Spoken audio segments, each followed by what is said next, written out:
নমস্কার বন্ধুরা, আমি রেশমি আলটিমেট মোটিভেশন চ্যানেলে আপনাদের সবাইকে স্বাগত জানাচ্ছি। আজকের ভিডিওটা কিন্তু একটু স্পেশাল। জন্মাষ্টমীর সঠিক তারিখ, জন্মাষ্টমী পুজোর শুভ সময় কটা থেকে শুরু হয়ে কটা পর্যন্ত থাকছে এবং গোপাল ঠাকুরকে ভোগ নিবেদন করবার জন্য যে সামগ্রীগুলি বা যে ভোগের আয়োজন আপনাদেরকে করতেই হবে, যেগুলো না করলে একেবারেই নয়, সেই সব কিছুই জানতে পারবেন আজকের ভিডিও থেকে। সেই জন্য সম্পূর্ণ ভিডিওটি অবশ্যই দেখতে হবে। ভালো লাগলে একটি লাইক অবশ্যই দেবেন আর আপনার পরিচিতদের মধ্যে ভিডিওটি শেয়ার করে দেবেন, যাতে সকলেই এই ভিডিওটির মাধ্যমে উপকৃত হতে পারেন। চলুন তাহলে ভিডিওটি শুরু করা যাক। ভাদ্র মাসের কৃষ্ণ অষ্টমী তিথিতে পালন করা হয় জন্মাষ্টমী। এই বছর 26শে আগস্ট কৃষ্ণ জন্মাষ্টমী পালন করা হবে। অষ্টমী তিথি রোহিণী নক্ষত্রের সময় ও পুজোর শুভক্ষণ সম্পর্কে জানতে পারবেন আজকের এই ভিডিও থেকে। হিন্দু ধর্মে কৃষ্ণ জন্মাষ্টমীর বিশেষ মাহাত্ম্য রয়েছে। ভাদ্র মাসে কৃষ্ণপক্ষের অষ্টমী তিথিতে কৃষ্ণ জন্মাষ্টমী পালন করা হয়। শ্রীমদ্ ভগবত পুরাণ অনুযায়ী অষ্টমী তিথি রোহিণী নক্ষত্র, বৃষ লগ্ন ও বুধবার মাঝরাতে মথুরার কারাগারে কৃষ্ণ ঠাকুর জন্মগ্রহণ করেছিলেন। এই তিথিতে কৃষ্ণ ভক্তরা উপবাস করে মাঝরাতে কৃষ্ণের জন্মের পর তার পুজো করেন। মথুরা, বৃন্দাবন সহ সারা বিশ্বে সাড়ম্বরে এই উৎসব পালিত হয়। কৃষ্ণ জন্মাষ্টমীর শুভক্ষণ।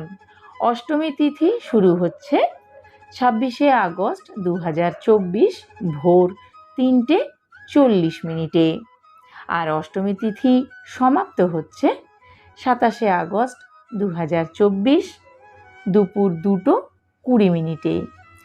অতএব এই বছর ভাদ্র মাসের কৃষ্ণপক্ষের অষ্টমী তিথি পড়ছে 26শে আগস্ট 2024, 26 তারিখ মাঝরাতে কৃষ্ণ ঠাকুরের পুজো করা হবে। জন্মাষ্টমীতে রোহিণী নক্ষত্রের সময়গুলো জেনে নিন। রোহিণী নক্ষত্র শুরুর সময় 26শে আগস্ট সন্ধে 3:55 এবং রোহিণী নক্ষত্র সমাপ্ত হচ্ছে 27শে আগস্ট দুপুর 2:20। এবারে বলে দিই জন্মাষ্টমী পুজোর শুভ সময়টা। কৃষ্ণ জন্মাষ্টমীর পুজো রাত 12টা থেকে 12:45 পর্যন্ত থাকছে, অর্থাৎ পুজোর জন্য 45 মিনিট সময় পাওয়া যাচ্ছে। ব্রতভঙ্গ হচ্ছে 27শে আগস্ট 2024 বেলা 11টা পর্যন্ত। কৃষ্ণ জন্মাষ্টমীতে থাকছে জয়ন্তী যোগ। এই বছর 26শে আগস্ট কৃষ্ণ জন্মাষ্টমীতে জয়ন্তী যোগ তৈরি হচ্ছে। জয়ন্তী যোগে জন্মাষ্টমী ব্রত করলে অক্ষয় পুণ্য ফল লাভ করা যায়। কৃষ্ণের কৃপায় সুখ সমৃদ্ধি লাভ করা সম্ভব হয়। যে ব্যক্তি এই শুভ যোগে জন্মাষ্টমী ব্রত পালন করেন তারা বৈকুণ্ঠ লাভ করেন। এই বছর গৃহস্থ ও বৈষ্ণবরা একই দিনে কৃষ্ণ জন্মাষ্টমী পালন করবে।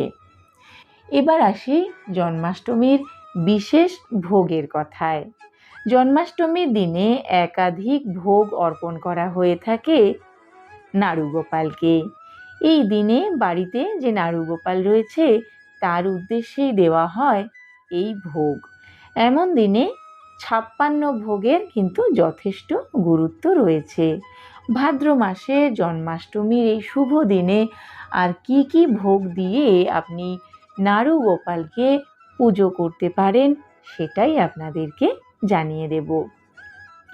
নাড়ুগোপালকে কিন্তু সকলেই বাড়ির আদরের ছোট শিশুর মতোই মনে করেন।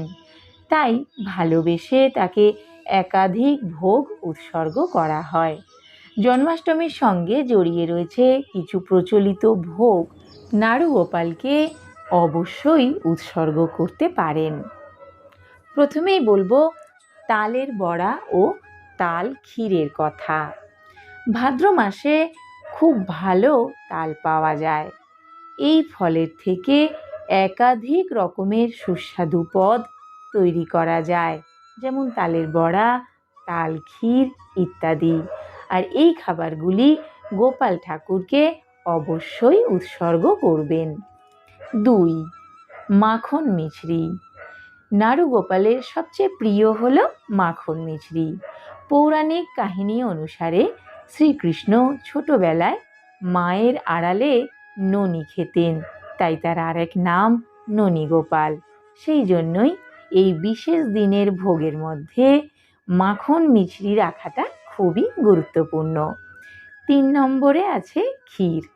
শুধু মাখন নয়, জন্মাষ্টমীতে গোপালকে তার আরও এক পছন্দের খাবার ভোগ হিসেবে দেবেন, সেটি হলো ক্ষীর। 4 আছে মালপোয়া। জন্মাষ্টমী মানেই মালপোয়া। সুজি ও ময়দা দিয়ে তৈরি এই ভাজা মিষ্টি গোপাল ঠাকুরের অত্যন্ত পছন্দের আরও একটি খাবার, তাই জন্মাষ্টমীতে মালপোয়া ভোগ একটি অত্যন্ত গুরুত্বপূর্ণ ভোগ বা খাবার। 5 বলবো 56 ভোগের কথা। জন্মাষ্টমীর ভোগের মধ্যে 56 ভোগ অত্যন্ত গুরুত্বপূর্ণ একটি খাবার। এই 56 রকমের নৈবেদ্যের সঙ্গে জড়িয়ে আছে নানা পৌরাণিক কাহিনী। 56 ভোগে থাকে 16 ধরনের জলখাবার, 20টি মিষ্টি এবং 20 ধরনের শুকনো ফল, যার মধ্যে দুধের তৈরি খাবার সবার আগে পরিবেশন করতে হয়। এরপরে বলবো মোহন ভোগের কথা। জন্মাষ্টমীর আরও একটি প্রচলিত ভোগ হলো মোহন ভোগ।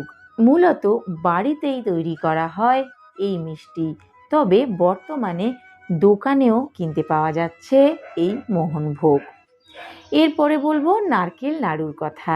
বাঙালি বাড়িতে লক্ষ্মী পুজো ছাড়া যেদিন নাড়ু বানানো একেবারে মাস্ট, সেটি হলো এই জন্মাষ্টমীর দিনটি।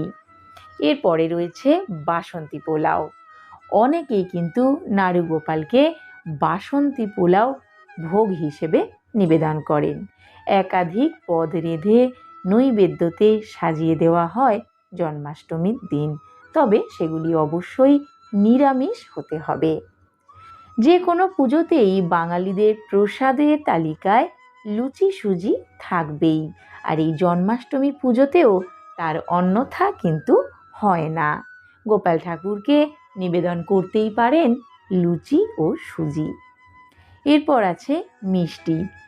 গোপাল ঠাকুর সকলেরই অত্যন্ত আদরের।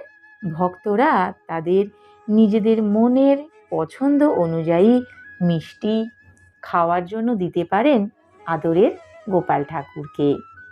তারপরে আছে গোপাল কলা। নারকেল কোড়ার সঙ্গে ভিজিয়ে রাখা চাল এবং ফল মিশিয়ে তৈরি করতে পারেন গোপাল কলা নামক এই বিশেষ ভোগটি। এরপরে আসি ক্ষীরের প্রসঙ্গে। ননির পাশাপাশি গোপালের ক্ষীর খাওয়ার কথা তো সর্বজন বিদিত, তাই তার জন্মদিনে ক্ষীরের পায়েস তো রাখতেই হয়। এরপর বলবো রাবড়ির কথা। দুধ, দই, মাখনের মতো শ্রীকৃষ্ণের অত্যন্ত প্রিয় একটি খাবার হলো এই রাবড়ি, তাই তার জন্মদিনে এটা বাদ যাবে তাই কখনো হয়?